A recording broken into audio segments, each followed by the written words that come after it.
Ok, Odilé, a palavra é sua. Bom estudo a todos. Queridos companheiros, boa noite.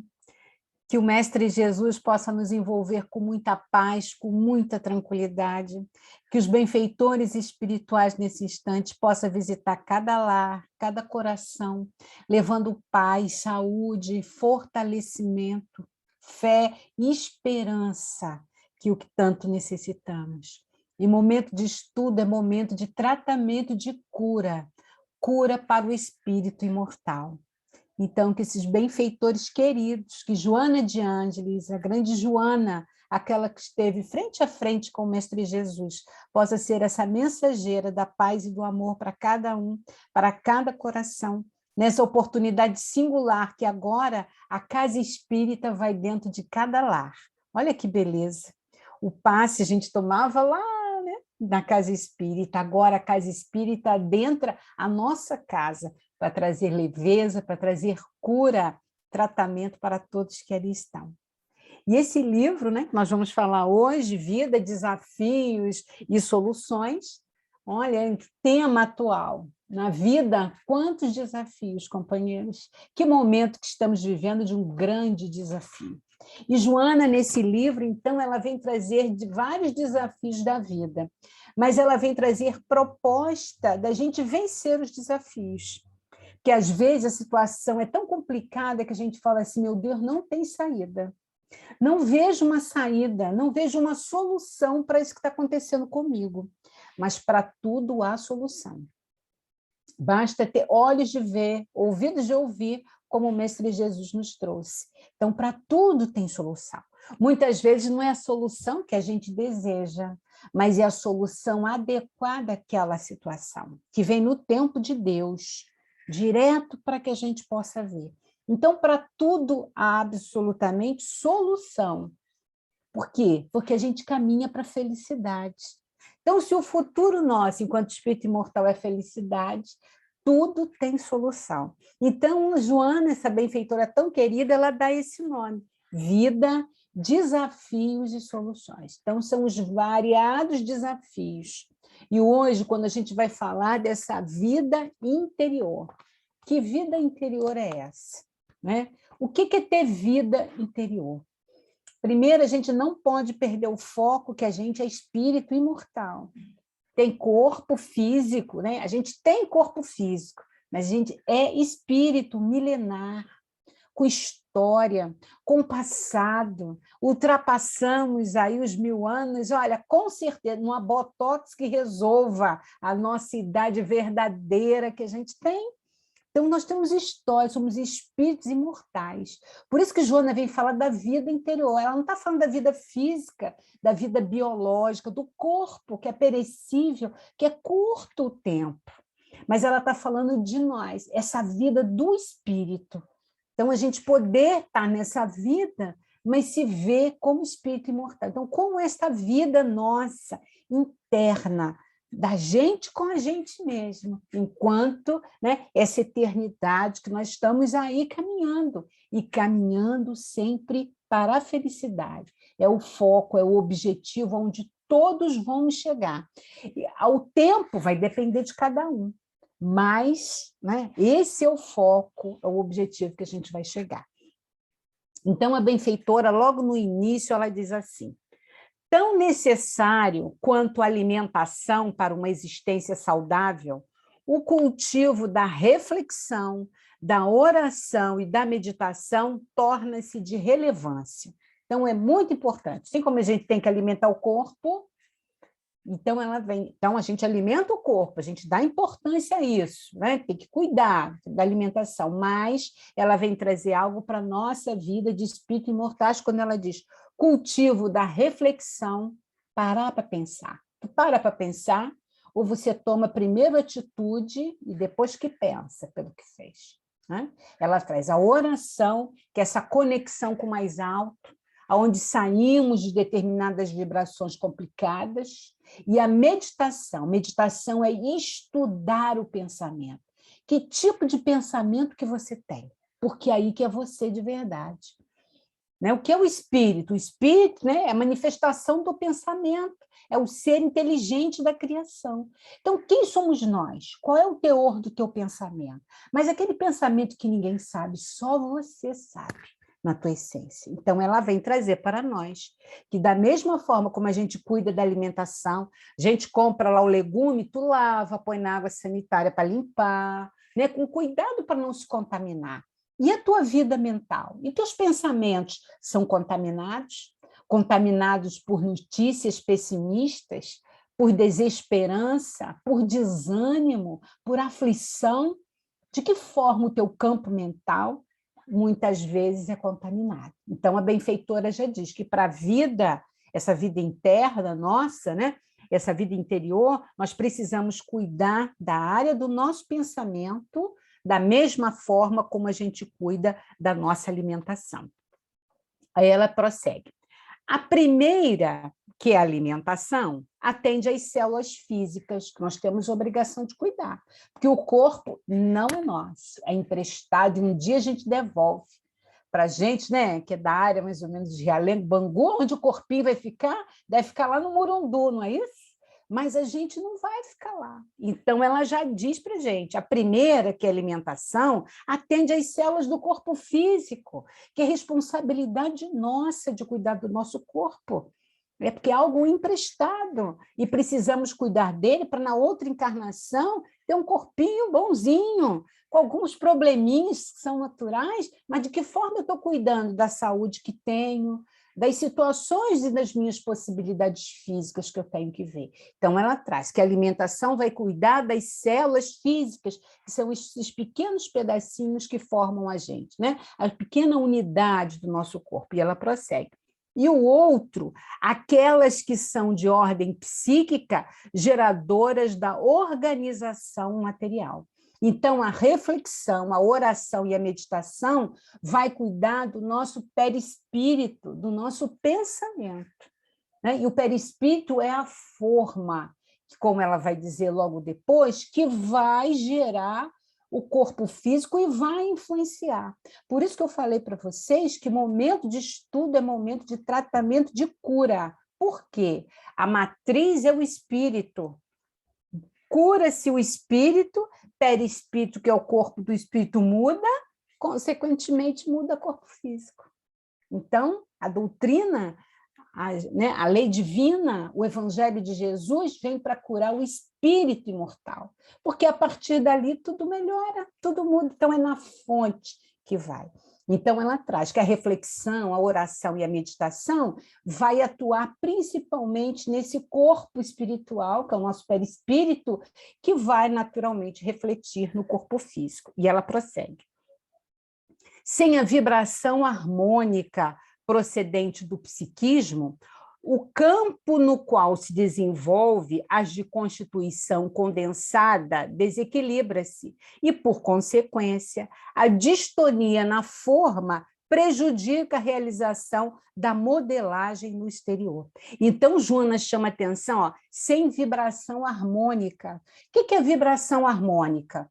Durante o dia, hoje, como é que você teve? Calmo, tranquilo? Teve muito tempo de irritação, de angústia, né? De ansiedade, de desequilíbrio, porque a gente precisa viver numa harmonia. Viver calmo, quando tudo está calmo, não tem novidade, está tudo calmo. Embora tem pessoas que chegam a um grau de desarmonia tão grande que está tudo calmo e a criatura está com a sua vida interior em profunda aflição. Mas Joana traz, né, para nós, quando ela diz assim, né? Então, esse campo, sem a vibração harmônica da vida interna, do pensamento, do psiquismo daquela criatura, começa a ter uma perturbação, uma distonia, que vai prejudicar a pessoa. Muitas vezes a criatura não tem doença física, mas ela acaba tendo. Não tem problema cardíaco, não está previsto nem no seu planejamento reencarnatório, mas vive numa ansiedade tamanha tão grande, é tanta adrenalina jogada no sangue toda vez que daqui a pouco acaba tendo uma disfunção cardíaca, embora não havia no seu planejamento aquela situação. Então, que harmonia interna, daí Joana vem, quando ela fala de desafios na vida, mas ela vem trazer das soluções, principalmente, companheiros, é diante do nosso pensamento, da nossa vida interior de se acalmar, aprender a ter esse autodomínio, embora diante das circunstâncias, né, atuais, embora diante das ventanias que às vezes chegam e perturba todo mundo. Mas de que maneira, diante já de tanto estudo, de tanta coisa, a gente pode voltar para a harmonização, para a pacificação, para que a gente possa realmente prosseguir? Porque ela traz que vai dar a distonia, o desequilíbrio, principalmente ligado ao nosso perispírito, naturalmente ao corpo físico, e nós, espíritos imortais, acabamos tomando, às vezes, decisões na vida que são contrárias até aquilo mesmo do qual a gente deseja. Por quê? Porque não parou para pensar, não parou para meditar diante das situações. E quando a gente para estudar, é momento também de meditação, da gente parar, como se organizasse a vida numa outra oportunidade. Porque a gente não sabe quando volta para o plano espiritual. Pode ser a qualquer momento. E como eu posso, né? Como eu devo voltar para a pátria espiritual? Da melhor forma possível. E aí é trazendo para o dia a dia das nossas vidas esse equilíbrio, da melhor forma e da maneira que a gente puder, para que esse retorno também possa se dar de forma calma e pacífica. E a benfeitora prossegue dizendo assim: o oxigênio mantém o corpo, a onda mental sustenta a vida. Então, voltamos para o pensamento, e o pensamento é algo muito importante.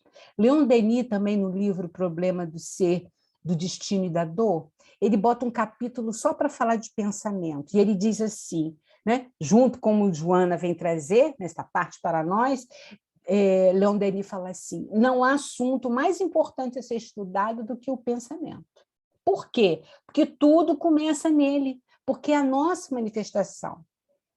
Então, a gente tem que ter cuidado com a nossa vida interior, com a nossa área, a nossa casa mental. Como está o nível dos meus pensamentos? Veio pensamento ruim, substitui por pensamento bom. Quantas criaturas, até mesmo com uma doença, têm a doença, mas o seu comportamento é de saúde. Outros têm doença, mas não é tão grave assim, mas a sua postura diante da vida é uma postura de doença. Então, a própria vida interna, interior daquela criatura, está doente pela postura na vida. Então, como estão os meus pensamentos? Por isso que ela diz, o oxigênio mantém a vida do corpo físico, mas a onda mental sustenta a vida.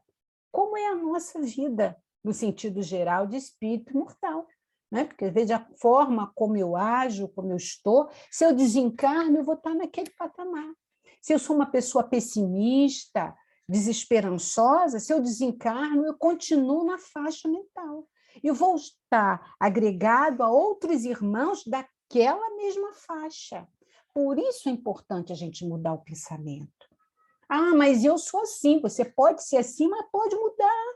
Por que vai ficar assim se a gente reencarnou para mudar? Então, é um exercício. Veio o pensamento ruim, substitui por um bom. De tanto você fazer isso, você vai ver que você vai estar mais tempo no que é bom do que no que é ruim. E se vir o pensamento ruim, não deixa fazer ninho na tua cabeça. Pode até passar, mas não deixa fazer ninho. Espanta, sai, né? Vai refletir, vai orar, faz a prece. Sai daqui, traz para a prática o Evangelho do Mestre Jesus, para a prática o que Joana fala para nós. Né? Então, é a benfeitora que vem nos assinalando esta forma, ela traz o estudo da vida interior como solução para os nossos problemas, as nossas dificuldades. Então, como eu estou cuidando desse direcionamento do pensamento? Aí ela diz, indispensáveis ambos, né? Tanto o oxigênio quanto a onda mental. Então, são indispensáveis para o ser em equilíbrio. Nem sempre são utilizados esses recursos com a sabedoria que conduz à dosagem própria. Tudo na vida tem que ser com sabedoria, porque ela traz aqui o cuidar do corpo e cuidar de nós, espírito imortal. Mas tudo tem que ser com sabedoria, porque a gente tende a sempre caminhar para os extremos. Ou a criatura quer cuidar só do corpo, vai à academia 7 dias por semana, se pudesse 2 vezes, faz dieta, faz tudo, e não cuida do espírito imortal. O corpinho, falei, vai ficar lá no Murundu, não é isso? Ou cuida só do espírito, ele só quer estudar doutrina, mas não cuida do corpo, que é responsabilidade nossa, é a nossa casa, é o nosso veículo, então é equilíbrio. Tudo na vida é equilíbrio. Tudo que é extremo já está dizendo que há dificuldade. Muitas vezes a gente não consegue ficar ali nos 50%, mas a gente precisa equilibrar. Se auto-perceber, se autoconhecer, sabe? Durante o dia, se perceber, como é que eu estou hoje? Como está meu corpo? Eu bebi água hoje? Não, eu bebi pouca água, então vai beber a água. Mas como é que não, eu estou tão irritadíssimo, por que eu estou assim? Volta para o teu prumo. Então, é esse caminho, a gente vai se autoconhecendo. A casa física que nós estamos tão presente de Deus em nossas vidas e cuidando de nós, espíritos, né? Imortais. Então, ela diz que tudo tem que ter sabedoria que conduz à dosagem própria. E ela prossegue. Alguns indivíduos, compreendendo a necessidade de uma respiração bem orientada, buscam esportes e espairecimento ao ar livre, descuidando-se da vida interior, ou abandonando outros compromissos que constituem imperativo básico para o seu real crescimento. Então, como nós falamos, né? A pessoa cuida do corpo, mas é só aquilo. E esquece. Porque se a gente desencarnar hoje, companheiros, o que nós vamos levar? Eu agora estou sem óculos aqui para poder ver vocês melhores, mas eu uso óculos. Caso eu desencarne hoje, nem o óculos eu levo. Fica tudo, né? Então, é o que ela traz. Então, alguns indivíduos referem essa necessidade de uma respiração bem orientada, de cuidar do corpo, cuida só daquilo ali. Aí, quando desencarna, aquele era o seu tesouro, se desespera quando se vê fora do corpo físico que ficou colocado agora sob a terra. Então, a gente vê, dá o real valor ao que se tem. Então, é cuidar, mas na proporção correta do que for necessário. Aí ela prossegue. Outros, tomados pelo entusiasmo e encantamento do bem-estar, que fruem mediante o exercício de interiorização, descuidam-se dos relacionamentos humanos, isolam-se, criando fatores dissolventes na área do comportamento que levam ao egoísmo e à falta de solidariedade edificante no mundo social. Então, quando Joana, logo no início, falou que a gente precisa refletir, orar, meditar, para ter esse contato com a nossa vida interior de espírito imortal, como ela diz, isso vai, conforme você vai fazendo, vai te trazendo um prazer, uma alegria. Mas tem pessoas que exageram. E o que elas fazem? Se isolam. Sabe como os monges que iam meditar lá no Tibete? Quantas criaturas gostam de ficar sozinha? É bom que a gente fique sozinho de vez em quando, mas a lei é de sociedade. A gente reencarnou para estar junto com o outro, para aprender. Porque nesse estar junto com o outro, quando estamos encarnados, estamos junto com os diferentes. E essas diferenças vão aparando as arestas que a gente tem através dos atritos que vai se tendo nas próprias relações. Atrito não no sentido de uma discussão, de algo ruim, mas no contato com outro que pensa contrário a você. E isso vai burilando, vai aumentando a tua compreensão, pelo menos esse é o objetivo. Quando retornamos à pátria espiritual, vamos ficar com os que são iguais em relação à sintonia e vibração. Portanto, reencarnados, nós temos mais facilidade de progredir. Progredimos também na pátria espiritual, mas progredimos mais quando estamos encarnados, porque estamos com os diferentes, e isso faz a gente melhorar. Então, como a benfeitora fala, pessoas, né, usufruem, gostam tanto dessa vida interior, de estar consigo mesmo, que às vezes exageram e se isolam do mundo, não querem contato com mais ninguém. É um outro extremo, uma outra situação que vai de encontro à lei de sociedade. Aí, quando nós vamos lá no Evangelho segundo o Espiritismo, no capítulo 17, Sede Perfeito, o Espírito Protetor, no item 10, ele diz assim: não julgueis, entretanto, que ao vos incentivarmos incessantemente a prece e a evocação mental, estamos convidando a viver uma vida mística, que vos coloque fora da lei da sociedade em que estáis condenado a viver. Não. Vivei com os homens da vossa época, como devem viver os homens. Então, o benfeitor trazendo para nós, né, é estarmos no mundo, sem ser do mundo. A gente está aqui, tem que viver as coisas da matéria, mas a gente, né, não é só aqui, porque às vezes a criatura é espírita, mas vive como se fosse materialista, vive só o que está. Então, Joana vem nos incentivar sempre a esse equilíbrio que a gente precisa ter.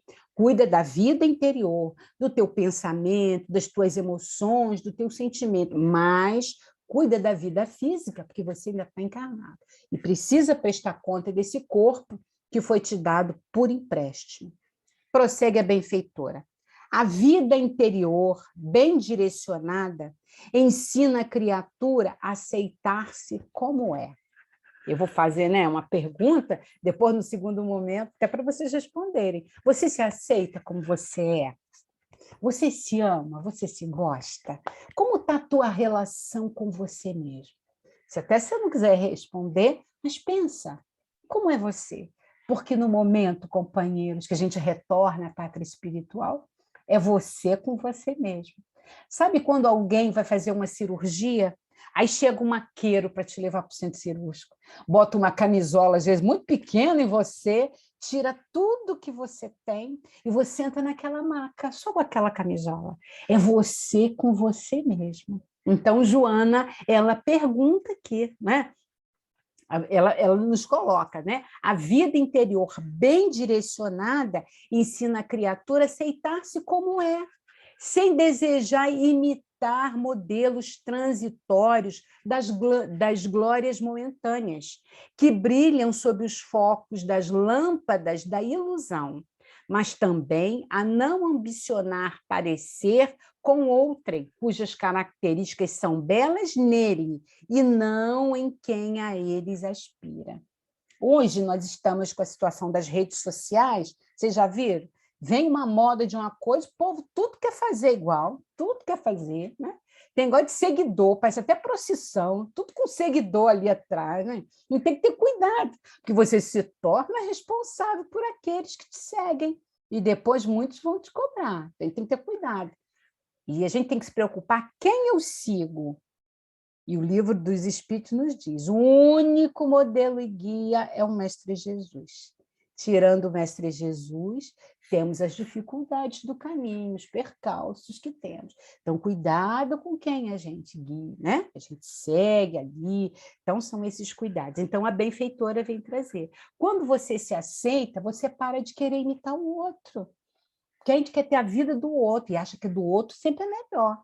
E esquece de ver a beleza da tua vida, do que você tem. E não esquece de viver aquelas possibilidades. Teve um caso de um homem que ele queria vender uma casa. E aí ele conheceu um jornalista e pediu a ele, você poderia escrever um anúncio para eu botar no jornal para vender minha casa? E ele era o verdadeiro poeta. E aí ele escreveu, né? O tempo passou, ele escreveu aquela propaganda para vender a casa para o rapaz, entregou. Um tempo depois ele falou assim, e aí, tu vendeu a casa? Ele falou, não, não vendi. Mas não apareceu nenhum comprador para comprar a tua casa? Ele, não. Sabe o que foi? Depois que eu li o anúncio que você botou, eu vi que minha casa era tão maravilhosa que eu resolvi não vender mais.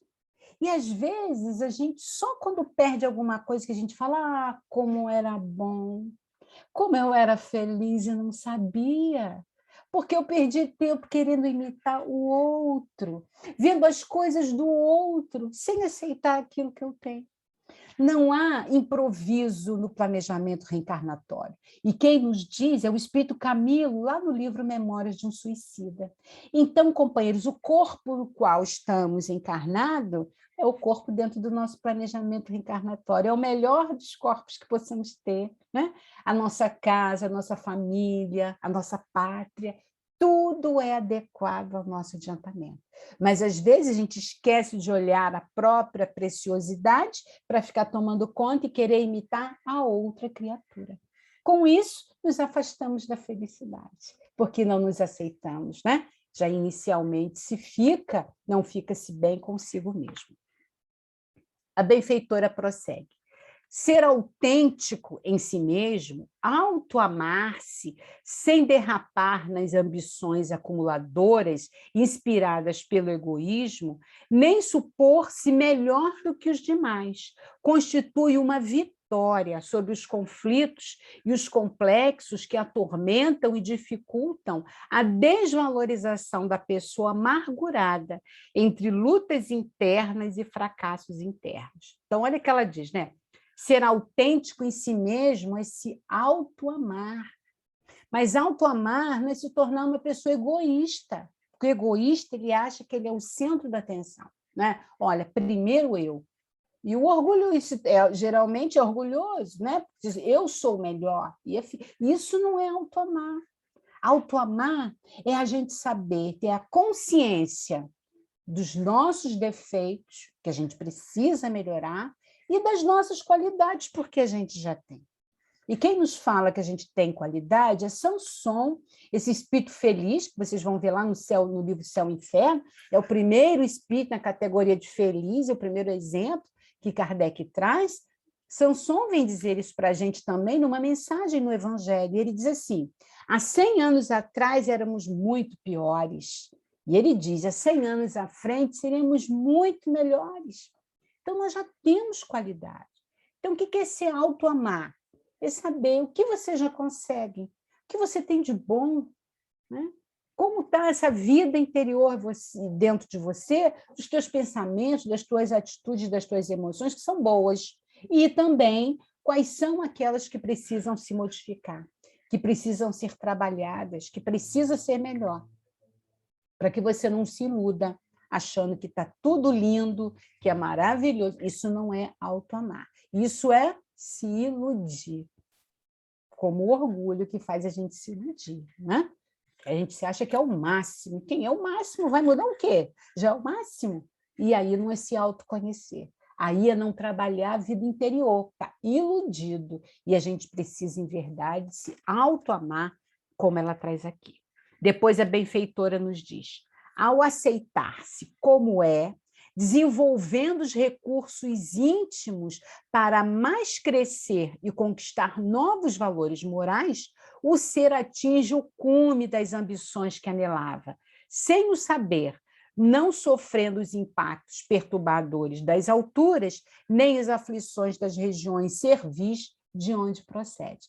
Então, Joana diz para nós que se a gente se aceitar, como ela fala, desenvolve os recursos íntimos para mais crescer, e você vai constituindo outros valores morais. Que quando a gente se ama, a gente percebe a qualidade, mas percebe os defeitos. A gente fala, nossa, mas eu sou tão agressiva, eu preciso melhorar nisso. Aí você começa, através da meditação, da reflexão do teu próprio comportamento, começa a mudar, devagar, aos poucos, mas vai trabalhando para aqui, vai mudando. Então, você vai ganhando, conquistando novos valores morais e se aceitando do jeito que é, né? Sem passar a mão pela própria cabeça, sem vitimismo de achar, mas eu sou muito imperfeita, eu sou assim mesmo, né? Tá vendo, eu não mudo, aí fica numa ladainha que não sai do lugar, né? Num desculpismo, quando a gente precisa encarar. Tem hora, autoconhecer, às vezes, companheiro, é a gente ficar triste com a gente mesmo. Tem dia que a gente se decepciona com a gente mesmo. Mas é o momento do crescimento.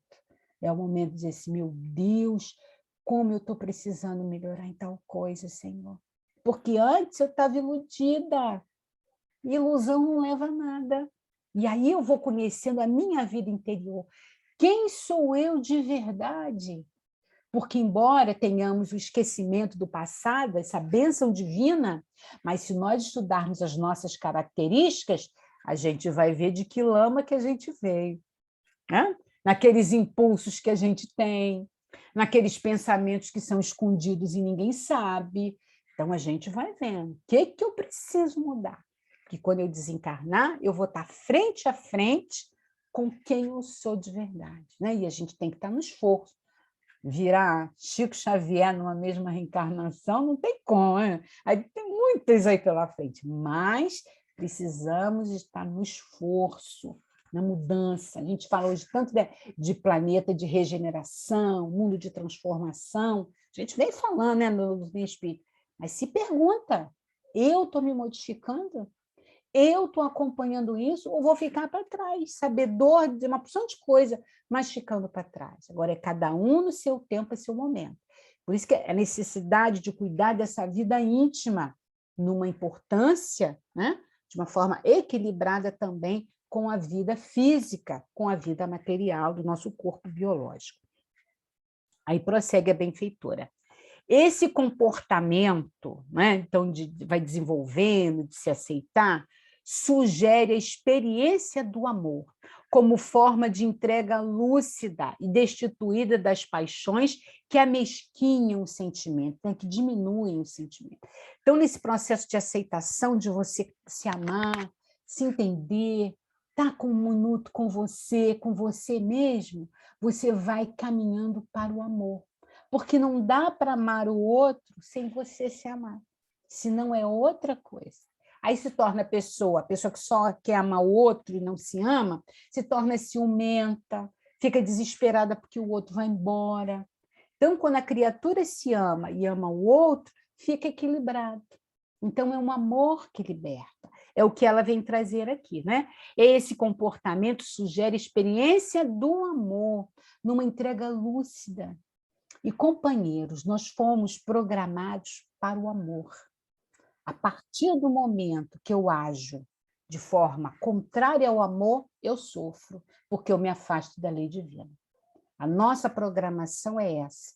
Assim como o carro tem programado para trabalhar com gasolina ou com etanol, se você botar água sanitária, o carro vai dar pane, porque ele não foi programado para isso. O nosso DNA é divino, é DNA de amor. A partir do momento que eu brigo com o Rodolfo, eu brigo com a Flávia, me desentendo com o Beto e a Valéria, eu me afasto do meu DNA. Eu sofro, minha pressão sobe, glicose descompensa, começa a aparecer dor aqui, dor ali, dor acolá, um bando de remédio, lá vou eu. Por quê? Eu estou indo contrário à minha natureza. A gente foi criado para o belo. Leon Denis fala da lei da estética divina. Olha que coisa mais linda. É lei da beleza do universo, que somos nós, o futuro. Agora, no momento que eu vou para sentimentos contrários, eu me afasto da felicidade, me afasto da lei divina e abraço o sofrimento, a dor que me invade. Sofro e faço sofrer, às vezes, outros irmãos. A benfeitora prossegue. Ao amar, busca esquecer-se de si mesmo, a fim de doar-se, enriquecendo-se enquanto promove os demais. Esse desdobrar do sentimento afetivo constitui o momento glorioso da autorrealização, aquele no qual o ser entoa um canto de entusiasmo à vida, exaltando-a, glorificando-a em si mesmo e em torno dos próprios passos. Quer ser feliz? Ama. Ama. É amar. Aí você pode perguntar assim, mas Odileia, como amar aquele cunhado? Tu não conhece meu cunhado. Amar aquela criatura vai ser difícil. Como amar fulano, né? Começa aos pouquinhos, respeita, vamos ver o que tem de bom aquele ser e vamos embora. Porque a gente só é feliz quando ama, companheiro. Senão a gente adentra caminhos da mágoa, do desespero, da aflição. E vamos sofrendo, nos distanciando dessa essência, dessa vida interior que tem a base, no fundo, o amor. que vai a cada reencarnação, através desse trabalho de transformação, vai aumentando cada vez mais. Vocês observem que o Mestre Jesus, no momento final ali, em que era o momento, né, mais complicado, que ele está com todas as possibilidades, do que ele falasse naquele instante seria justificado em função do que nós fizemos com ele, da crucificação. O que o mestre diz? Pai, perdoa, que não sabem o que fazem. Ele traz o exemplo do amor, entendendo a gente, né?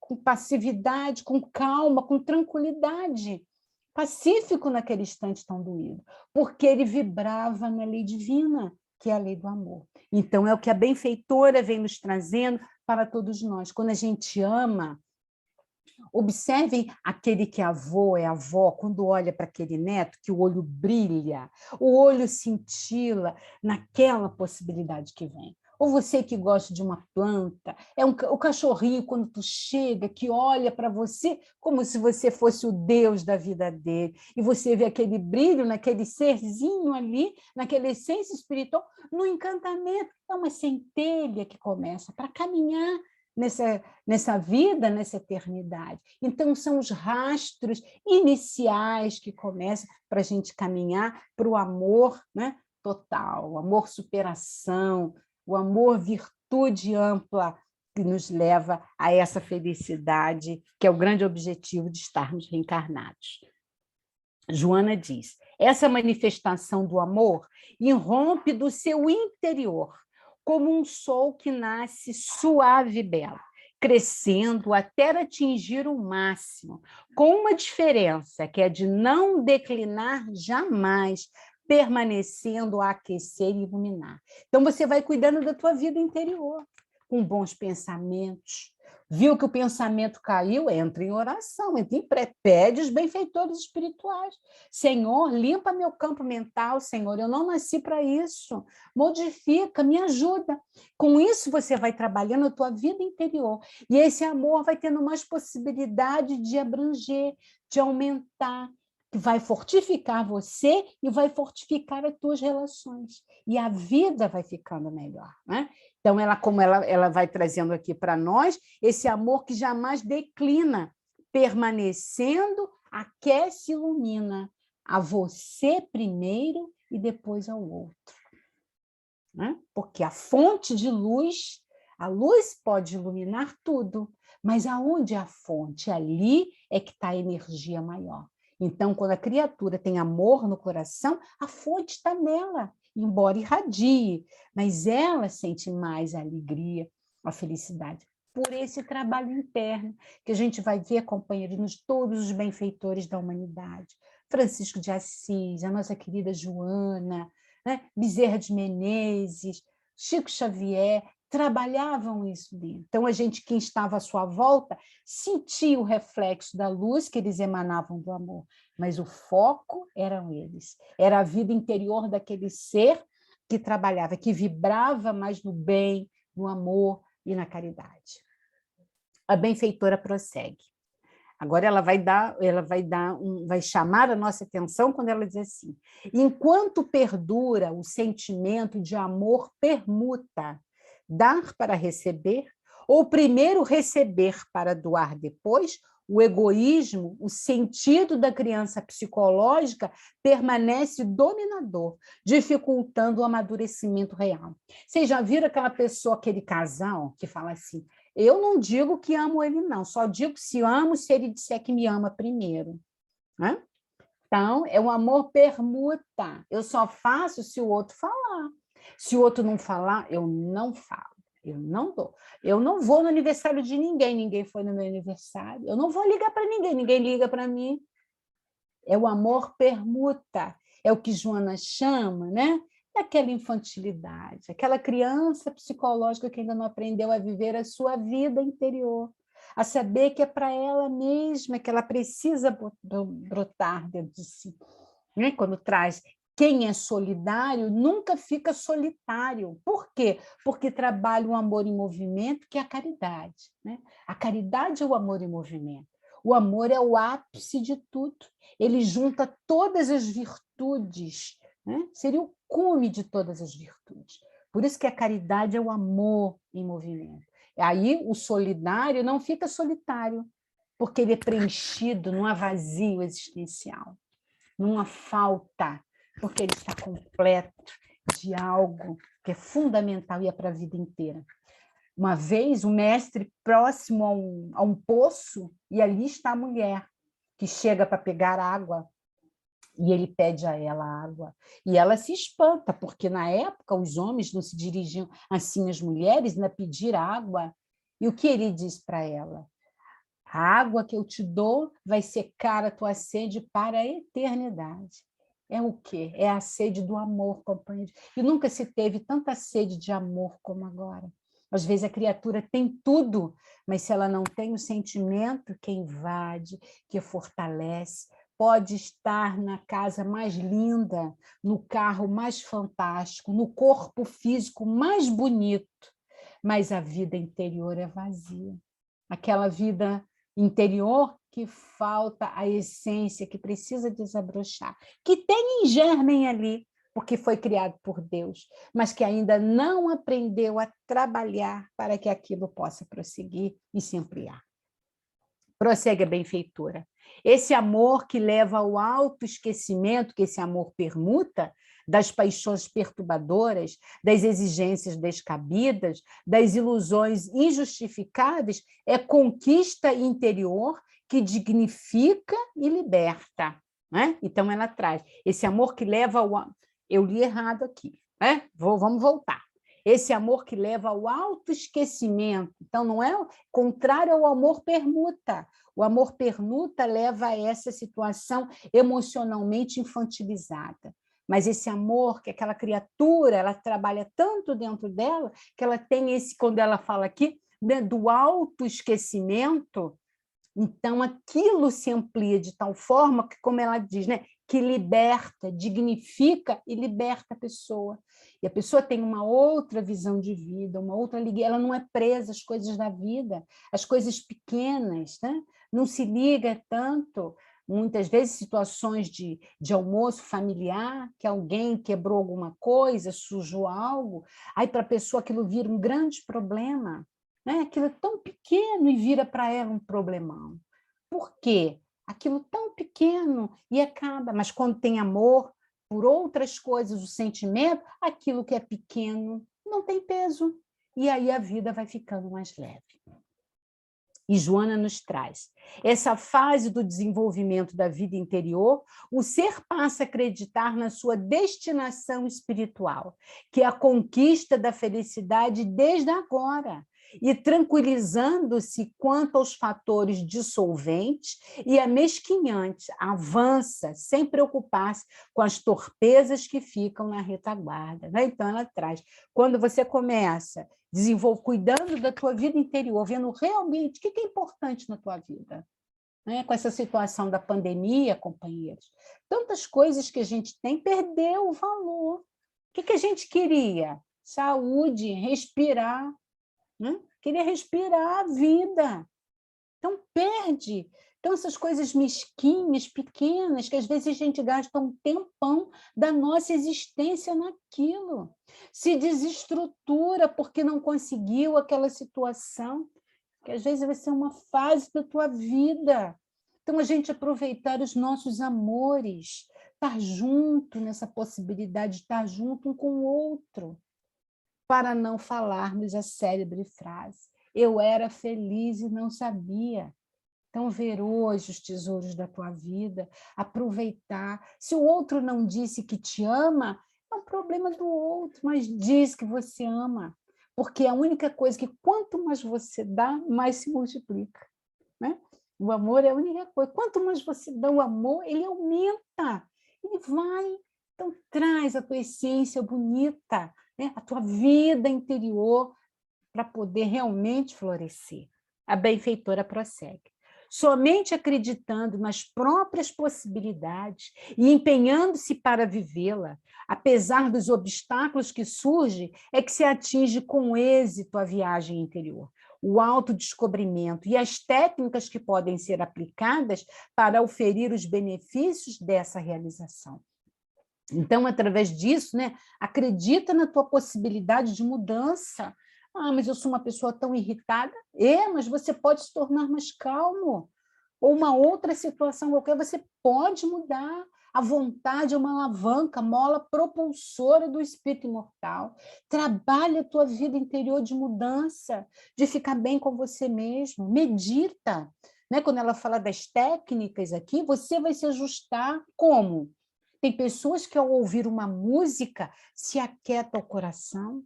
Outros param para olhar o céu e aquilo também aquieta. O que faz você acalmar, a diminuir a tua velocidade, a olhar para você mesmo? Procure o que tem isso que faz.